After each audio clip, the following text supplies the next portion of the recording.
श्री कृष्णाय नमः, श्री गोपीजन वल्लभाय नमः, श्री मदाचार्य चरण कमलेभ्यो नमः, श्री गोसाई जी परम दयालवे नमः, श्री गुरु चरण कमलेभ्यो नमः। समपादाम्बुजं सूक्ष्मं कटिलग्नभुजद्वयं किरीटिनं सद्वक्त्रं विठ्ठलेशं मां भजे। सभी वैष्णवों को खूब खूब शुभ आशीर्वाद। खूब आनंद की बात है, सत्संग का हमारा क्रम चल रहा है और धीरे धीरे लॉकडाउन में छूट भी मिल रही है। ऐसे में हमारी जिम्मेदारी और बढ़ जाती है, सावधानी और बढ़ जाती है। अतः जो निर्देश दिए गए हैं उसके अनुसार व्यवस्थित समय समय पे हाथ धोना, हाथ खासा करना, मास्क जो है हमको पहनना जब भी हम बाहर जाते हैं आते हैं, इन सब दिशा निर्देशों का पालन करना। बाहर से जब भी हम घर पर आएँ तो हाथ पांव धोना और स्नान करना ये आवश्यक है। दूसरे से हम मिलें तो हाथ मिलाना, गले मिलना की बजाय दूर से अभिवादन करना, यह सब जो प्रकार है उसको हमको अब अपनाना पड़ेगा। हमारी जो पुरानी पद्धति है उसको हमको अपनाना पड़ेगा, ये अनिवार्य है। हमारा विषय सेवा के बारे में चल रहा था। भगवान की सेवा, पूर्ण पुरुषोत्तम, शुद्ध पुष्टि पुरुषोत्तम प्रभु श्री कृष्ण की सेवा, ये पुष्टि भक्ति मार्गीय वैष्णवों का परम धर्म है। सर्वदा सर्वभावेन भजनीयो व्रजाधिप सस्यायमेव धर्मो ही नान्यः क्वापि कदाचन। चतुश्लोकी में श्रीमद् वल्लभाचार्य जी महाप्रभु यही आज्ञा कर रहे हैं। सेवा के विषय में हमने 2-3 बार जो वीडियो बनाए उसमें अलग अलग जानकारी दी और अलग अलग उसके सिद्धांतों से आप लोगों का परिचय कराया। आज का विषय है नित्य सेवा और नित्य लीला। जो शरीराय जी महाप्रभु चरण ने आज्ञा की है उसमें हमारे मंगला से लेके और शयन पर्यंत जो अष्टायाम सेवा हम करते हैं उसकी भाव भावना के साथ में उस सेवा क्रम को भी हमको समझ के चलना है। उसके पूर्व पूजा मार्ग और भक्ति मार्ग का जो प्रसंग चल रहा था उसमें ये भी समझने की बात है कि भक्ति मार्ग में भगवान मंत्र के अधीन नहीं है। उपासना मार्ग, पूजा मार्ग में भगवान विभूति स्वरूप होते हैं, शुद्ध पुष्टि पुरुषोत्तम पुष्टि संप्रदाय में ही होते हैं। विभूति जो स्वरूप होते हैं उनकी पूजा मंत्रों के माध्यम से की जाती है। शुद्ध पुष्टि पुरुषोत्तम प्रभु की सेवा जो भावात्मक श्लोक हैं श्रीमद् भागवत के, श्री गोसाई जी महाप्रभु जी, श्री गोपीनाथ प्रभु चरण एवं परवर्ती शरीराय जी महाप्रभु प्रभृति आचार्यों ने जो आज्ञा की है उसके अनुसार सेवा क्रम में हमें उन श्लोकों को उच्चारित करना होता है और उसके अनुसार भावना करनी होती है।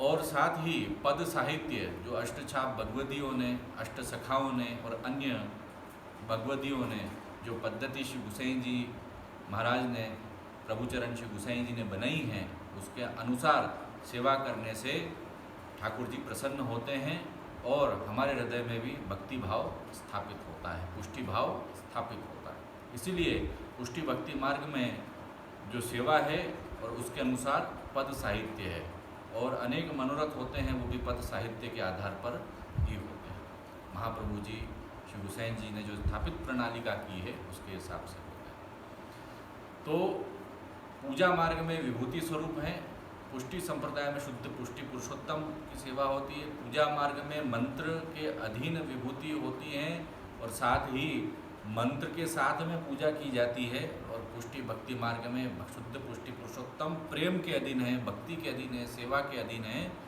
और उनकी जो सेवा है वो जो स्तोत्र हैं यमुनाष्टक, षोडश ग्रंथ प्रभृति और साथ ही साथ जो श्लोक भावात्मक है उनके साथ में और जो भगवदियों ने पद साहित्य गाया है उनके साथ में हमको सेवा करनी चाहिए। क्योंकि भगवान जो है भगवदियों के माध्यम से, गुरु चरणों के माध्यम से, श्रीमद् वल्लभाचार्य जी महाप्रभु के माध्यम से ही हमको जानते हैं। स्वतंत्र हमारी पहुंच वहाँ तक नहीं है। गुरु की कृपा श्री हरिराय जी महाप्रभु, श्रीमद् वल्लभाचार्य जी महाप्रभु गोसाई जी प्रभृति आचार्यों की कृपा से ही प्रभु जो है हमारी सेवा अंगीकार करते हैं, उनका दृढ़ आश्रय रख के ही सेवा की जाती है। इसीलिए उनके अनुसार जो निर्दिष्ट प्रणाली है उसी के अनुसार सेवा की जाती है। इसका बहुत बढ़िया उदाहरण समझना चाहिए कि कोई बच्चा होता है, वो अपनी माँ को ही पहचानता है, और माँ के जो संबंध से, माँ कहती है, माँ का जो विश्वास होता है, उसके संबंध से जो कोई दूसरा रिलेटिव आता है, संबंधी आता है, मिलने वाला आता है, तो संकोच के साथ में दूसरे रिलेटिव से वह मिलता है। ऐसे ही भगवान जो पूर्ण पुरुषोत्तम हैं, वो श्रीमद् वल्लभाचार्य जी महाप्रभु जो निकुंज लीला में स्वामी जी ठाकुर जी स्वरूप हैं, उनके अधीन हैं।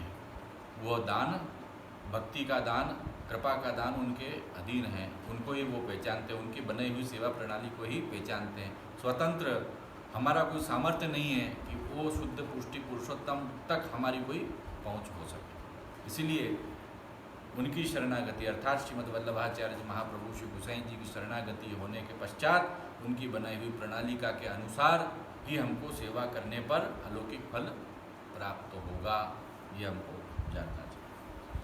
अब कई लोग कहते हैं कि सेवा के समय कोई पाठ नहीं करना चाहिए, सेवा के समय सेवा ही होती है और बाकी समय पाठ होता है, षोडश ग्रंथों का सेवा में कोई उपयोग नहीं है। ऐसी भी एक प्रकार की भ्रांति कई लोगों ने फैलाई है और फैली हुई है, तो उसका समाधान मैं करना चाहूँगा। शरीराई जी महाप्रभु ने सेवा प्रणाली का नामक ग्रंथ, सेवा शिक्षा नामक ग्रंथ लिखा है, और उसके अंदर कौन कौन सी सेवा में कौन कौन से पाठ करना, इसका विस्तृत उल्लेख रखा है, उसको हम समझते हैं। सबसे पहले जब हम ठाकुर जी में जाते हैं, उसके पूर्व स्नान करते हैं। स्नान करने के समय जमनाष्टक का पाठ किया जाता है। उसके बाद ठाकुर जी का जो मंदिर है वह ब्रज स्वरूप है, वैकुंठ स्वरूप है, वैकुंठ स्वरूप है, साथ ही साथ वह अक्षर ब्रह्म स्वरूप भी है। इसलिए वहाँ नमस्कार करके, दंडवत करके, प्रणाम करके फिर मंदिर के अंदर जाया जाता है। हमारे घर में ठाकुर जी विराजमान हैं, तो पट जो खोले जाते हैं वहाँ स्वामिनी जी की भाव भी है, नंदालय का भाव भी है, और ब्रज वैकुंठ का भाव वह सब आ जाता है। तो उसके पहले सर्वोत्तम स्तोत्र का पाठ, ताकि जो सेवा के अंदर प्रतिबंध हैं सब निवृत्त हों। श्री वल्लभाष्टक का पाठ, ताकि श्री महाप्रभु जी के जो गुण लीला प्रवृत्ति हैं वो हृदय में सब आवें, उनकी कृपा से सेवा की योग्यता सिद्ध हो। इसीलिए वल्लभाष्टक का, सर्वोत्तम स्तोत्र का पाठ हमारे यहाँ किया जाता है। जब ठाकुर जी का पट हम खोलते हैं, उसके बाद अंदर ठाकुर जी को जगाने के पहले हमको थोड़ी साफ सफाई करनी चाहिए। चाहे अगर पृथक स्थान हो, अलग से स्थान हो, अलग से कमरा हो, तो उसकी सोरनी करिए। सोरनी अर्थात बुहारी करिए, वहाँ का कचरा साफ करिए, उस स्थान को शुद्ध करिए।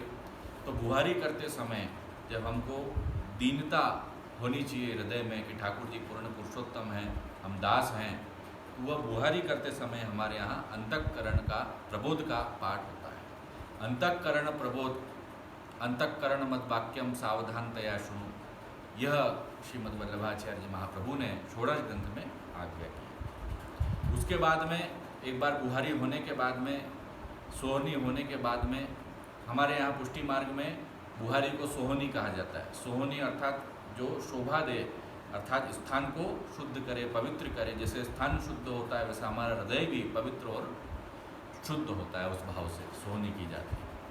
तत्पश्चात मंदिर वस्त्र, जो हम पोता लगाते हैं, उसका हमारे यहाँ एक शब्द है, उसको मंदिर वस्त्र कहा गया है कि संपूर्ण जो मंदिर है, जो स्थान है, उसको वस्त्र से पोछा जाता है, साफ किया जाता है, उसको मंदिर वस्त्र कहा जाता है। तो मंदिर वस्त्र करते समय हमको दीनता होनी चाहिए। हम दास हैं, ठाकुर जी स्वामी हैं, इसीलिए सेवका नाम यथालोके व्यवहार प्रसिद्ध्यति, जैसे सिद्धांत रहस्य में बताया है, वही सिद्धांत रहस्य का पाठ मंदिर वस्त्र करते समय हमको करना चाहिए। तत्पश्चात ठाकुर जी को हम जगाते हैं, और जगाने के समय सिंहासन को साफ सफाई व्यवस्था सब करके, गादी वादी व्यवस्थित बिछा के वहाँ पर जो भी कचरा है ठाकुर जी को कुछ खुचे नहीं, कुछ लगे नहीं, कोई श्रम न पड़े, उस बात को ध्यान में रखते हुए जय जय महाराज धीराज महाप्रभु जी के लाड़ी लिए श्री गुरुचरण का उसमें स्मरण करो, श्री गुसाई जी का स्मरण करें, श्री हृदय जी महाप्रभु का स्मरण करें, सब भगवदियों का, सभी ब्रज गोपिकाओं का, सबका स्मरण उनकी कहानी से ठाकुर जी को जगा कर, और उस जगाने के समय भी हमको प्रबोध का पाठ करना चाहिए। और प्रबोध जो है वह हमारे बताया गया है कि आचार्य श्री करते हैं, तो प्रबोध श्री गुसाई जी ने रचित किया है, उसका पाठ होता है। तब वहाँ से जगाकर ठाकुर जी को नंदालय की भावना से श्री यशोदा जी जगाते हैं, स्वामी जी पधारते हैं, वो जगाते हैं। यह सब बात श्री हृदय जी महाप्रभु ने सहस्त्री श्लोक की भावना में स्पष्ट की है। विशेष जिज्ञासा होने पर वहाँ से देखें। तो ठाकुर जी को वहाँ से जगाकर उसके बाद में सिंहासन पर पधराया जाता है। सिंहासन पर पधराते समय गोकुलाष्टक का पाठ होता है। श्रीमद् गोकुल सर्वस्वम, यह पाठ श्री गुसाई जी ने स्वयं इस स्तोत्र की रचना की है, जिसमें गोकुल का स्वरूप बताया गया है। तो गोकुलाष्टक का पाठ सिंहासन पर ठाकुर जी को पधराते समय करना चाहिए। जो ठाकुर जी के जल के पात्र हैं, मटकी है, अन्य झारी इत्यादि हैं, उनको खासा करना, खासा करके पुनश्च उसको भरना। उस समय भक्तिवर्धनी का पाठ, यथा भक्ति प्रवृत्ता स्यात् तथोपायो निरूप्यते, बीज भावे दृढ़ स्यात् त्यागा श्रवण कीर्तनात्। अर्थात भक्ति जिस प्रकार मटकी भराती है तो वो रस रूप भक्ति है, भक्ति भी एक रस है, वैसे ही हमारे हृदय में भी रस रूप भक्ति स्थापित हो, इस बात को बताया गया। उसके बाद में जितने भी रात को ठाकुर जी पौड़ते हैं तो झारी, बंटा इत्यादि जो भी पात्र होते हैं, बर्तन होते हैं, उनको खासा करना, साफ करना, व्यवस्थित करना। उस समय सेवा फल का पाठ किया जाता है। यादृशी सेवना प्रोक्ता, यहाँ पर सेवा फल अर्थात सेवा में फल, उसको स्पष्ट किया गया है। इसको मैंने पिछली बार के जो प्रवचन हैं उसके अंदर बताया गया था कि सेवा में ही 3 प्रकार के फल हैं। तो सेवा रूपी जो फल है वह अलौकिक फल है, उसको साधारण नहीं मानना चाहिए। यह जानकर उन पात्र को उनको खासा करना। उसके बाद में ठाकुर जी के लिए झारी भरी जाती है। तो झारी जब हम भरते हैं तब नवरत्न का पाठ आज्ञा की है। चिंता कापी नकार्या देवदितात्म भी कदापि थी। तो सभी प्रकार की चिंता का त्याग करके जो नवरत्न हैं उनका पाठ हमको करना चाहिए। और उसके बाद में श्री महाप्रभु जी का सतत स्मरण करना चाहिए। महाप्रभु जी के स्मरण में जैसे हमने पहले बताया कि ठाकुर जी की सेवा करते समय आश्रय होना चाहिए। दंडवत करके सर्वप्रथम श्री महाप्रभु जी को मंदिर में घुसते से ही दंडवत होती है, ठाकुर जी के सन्मुख जाकर दंडवत होती है, दास भाव आता है, श्री महाप्रभु जी का स्मरण होता है, उनकी कहानी से सेवा होती है। इसलिए जो सप्तश्लोकी है उसका पाठ भी हमको करना चाहिए। उसके बाद में ठाकुर जी का मंगल भोग की कटोरी में हम दूध रखते हैं, मिश्री रखते हैं, या अनसकड़ी की कोई भी सामग्री इत्यादि जो भी रखते हैं, ठाकुर जी को मंगल भोग धरा जाता है। तो मंगल भोग जो हम धरते हैं शास्त्र समय मधुराष्टक का पाठ, अधरम मधुरम वदनम मधुरम, इसका पाठ किया जाता है। तो ठाकुर जी मधुराकृति हैं, उस स्वरूप को स्मरण किया जाता है। मधुराष्टक का पाठ जो है हमको करना चाहिए। यह भी बात है कि आचार्य श्री ये पाठ करते हैं। तत्पश्चात ठाकुर जी को जब मंगल भोग धर दिया, जो खाली समय है उस समय डेरा लेकर फिर छैया जी जो होते हैं, छैया जी की चादर के अंदर कोई भी कचरा हो, कुछ भी हो, कुछ उसको साफ सफाई व्यवस्था करनी, उसको वापस बांधना, छैया जी की संपूर्ण सेवा ब्रज गोपिकाओं की भाव से वहाँ पर की जाती है। तो उस समय भी हमको दशम स्कंद अनुक्रमणिका का पाठ किया जाता है। श्री महाप्रभु जी ने दशम स्कंद अनुक्रमणिका जब सूरदास जी को बताई तब ब्रज भयो महिर के पूत, ये बात जब यह बात सुनी, इस पद को उन्होंने गाया, ठाकुर जी की सकल लीला स्फुरित हो गई। दशम स्कंद अनुक्रमणिका का पाठ दीनता के भाव से, निस्साधनता के भाव से, प्रेम पूर्वक सैया जी की जो भी सेवा करते हैं उस पर हाथ फिराना, नई चादर बदलना, कसना, उस पर बांधना, तकिए की खोल बदलना, चादर बदलना, नए जैसे वस्त्र आए हैं उसी प्रकार सैया जी की ओढ़नी प्रवृत्ति सब करना, ये सैया जी की सेवा के अंतर्गत आता है। सैया जी के ऊपर इत्र समर्पण है। ये सब शैया जी की सेवा में आता है। मंगल भोग जब हम सराते हैं, झारी बंटा इत्यादि सिद्ध करते हैं, तब श्री यमुनाष्टक का पाठ हमको करना चाहिए। श्री यमुनाष्टक का पाठ करने से जो सकल सिद्धि है श्री यमुना जी की कृपा से प्राप्त होती है। स्वभाव में जो भी हमारे दुरित हैं उन दुरितों का क्षय हो जाता है, स्वभाव का विजय प्राप्त होता है, श्री यमुना जी की विशेष कृपा होती है। तत्पश्चात ठाकुर जी को श्रृंगार इत्यादि धरा के उसके बाद ग्वाल का समय होता है, और ग्वाल के समय ठाकुर जी को घैया अरोगाई जाती है। उसमें सातों बालकों का स्मरण करके श्री गोसाई जी का स्मरण किया जाता है, और फैन अर्थात झाग वाला दूध, उसको घैया कहा जाता है, वो अरोगाया जाता है। डबरा भोग धरा जाता है। उस समय यहाँ पर शरीराय जी महाप्रभु आज्ञा करते हैं कि श्री गोसाई जी ने गुप्त रस, स्वामिनी स्तोत्र और स्वामन्याष्टक, श्री स्वामिनी जी का स्मरण जिसमें है वह पाठ बताए हैं, वह पाठ हमको करना चाहिए। तत्पश्चात ठाकुर जी को नंदालय की भावना से, निकुंज की भावना से, वन इत्यादि की भावना से राजभोग धरा जाता है, जो हमारे यहाँ सहस्त्री भावना में बताया गया है वो सब प्रकार इसमें समझना। और उसके बाद में राजभोग धरने के बाद में जो भी हम जप पाठ करते हैं, जो हमको मंत्र का दान, अष्टाक्षर महामंत्र, पंचाक्षर मंत्र ये हुआ है, उसका स्मरण सब पाठों को करना, वो भी कर सकते हैं। रास पंचाध्यायी का पाठ, श्रीमद् भागवत का पाठ, ये सब हम कर सकते हैं। उस दौरान ठाकुर जी का स्मरण, विरह इत्यादि करना चाहिए।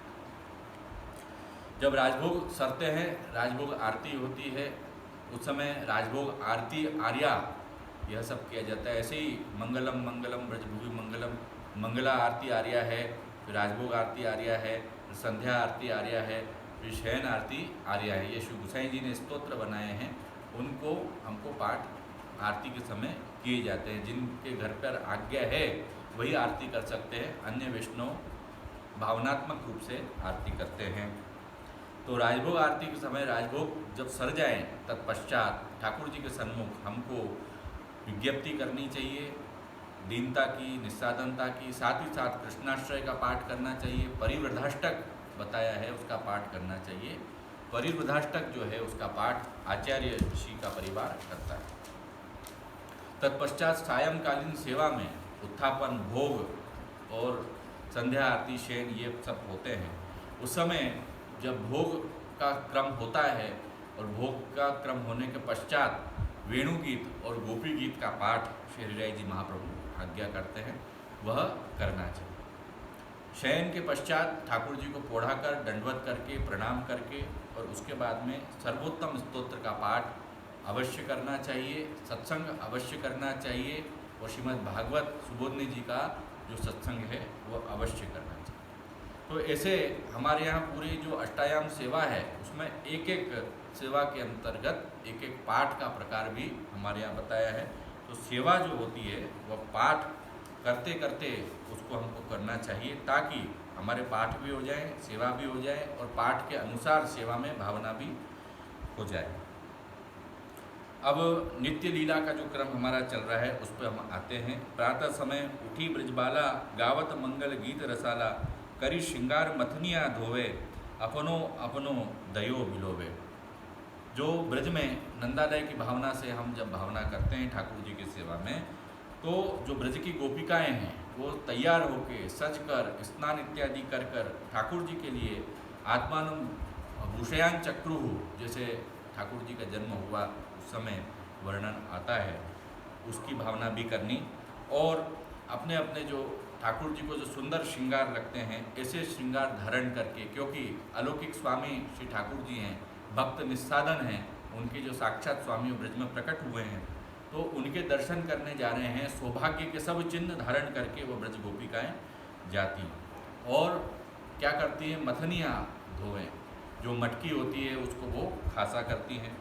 अपनो अपनो दयो बिलोवें, जो दही है वह भी रसात्मक है, वह भी भावात्मक है, और वह भी प्रेम भक्ति का स्वरूप है। उस दही को जब बिलोते हैं और दही को बिलोने के बाद में जो है उसका फलात्मक रूप से मक्खन, माखन प्राप्त होता है। वो ठाकुर जी को माखन नवनीत जो है अत्यंत प्रिय हैं, इसलिए हमारे यहाँ श्री नवनीत प्रिया जी लाडले लाल का स्वरूप भी है।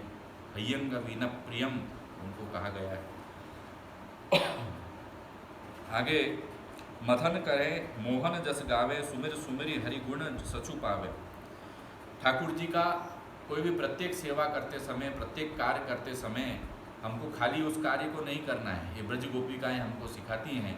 ठाकुर जी के लिए वो दही को भिगो रही हैं, अपना कार्य भी कर रही हैं, गृह कार्य भी कर रही हैं, पर फिर भी वह ठाकुर जी का स्मरण कर रही हैं, मथन करती जाती हैं।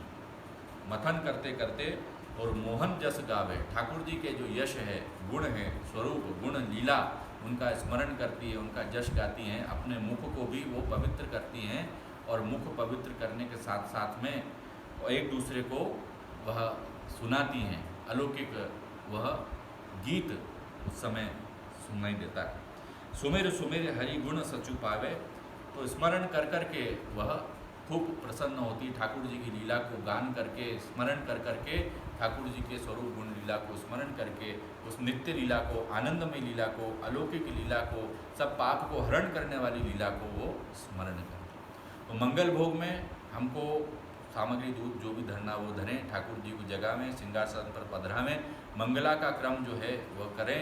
उसके अंदर जो है ठाकुर जी के सैया जी की सब सेवा हो जाती है, झारी जी भरी जाती है और मंगल भोग धरा जाता है, मंगला आरती की जाती है। ठाकुर जी को जगाकर और ऋतु अनुसार वस्त्र इत्यादि धारण कराए जाते हैं, जैसे आड़बंद है, उपरना है, उसके बाद में ठंड का समय है, दशहरे का समय है तो दुलई ऊपर आती है, और ठंड का समय होता है तो दग्गल भी धराए जाते हैं, जरी के वस्त्र, साटन के वस्त्र, और ये सब प्रवृत्ति धराकर उसके बाद में फिर ठाकुर जी जो है मंगला में पधारते हैं। तो यह सब मंगला के क्रम के अंतर्गत हमको सीखना है, समझना है और हृदयंगम करना। शुभम भूयात्। इतना ही के वक्तव्य को विराम।